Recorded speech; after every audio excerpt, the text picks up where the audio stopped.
नमस्कार बालमित्रांनो, आजची बोधकथा. माझ्या बोधकथेचे नाव आहे चतुरी हिराबाई. पहाट झाली, माणिक झोपेतून उठला. बाहेर पाहिले, दोन बैलांपैकी एकच बैल दिसला.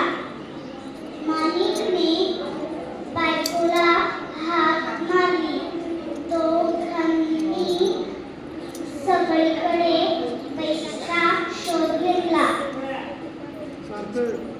पण बैल सापडला नाही.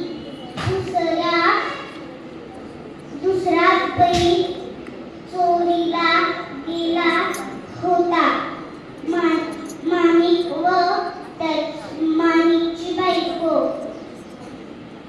हिराबाई बैल बाजारात गेले.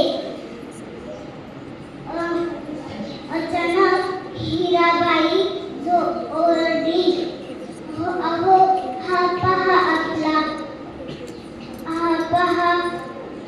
आपला बैल. चोर सापडला. आवाज ऐकून चोर घाबरला. तसे न दाखवता तो बैल बोलला, हा बैल माझाच आहे. दोघे भांडू लागले. हिराबाई चतुर होती. तिने बैलाचे डोळे हाताने बंद केले. चोराला विचारले, बैलाचा कोणता डोळा अधू आहे? ते सांगितले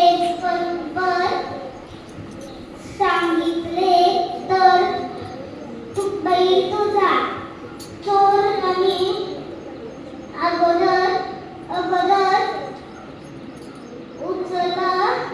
उजवा गण डावा असे सांगितले. हिराबाईने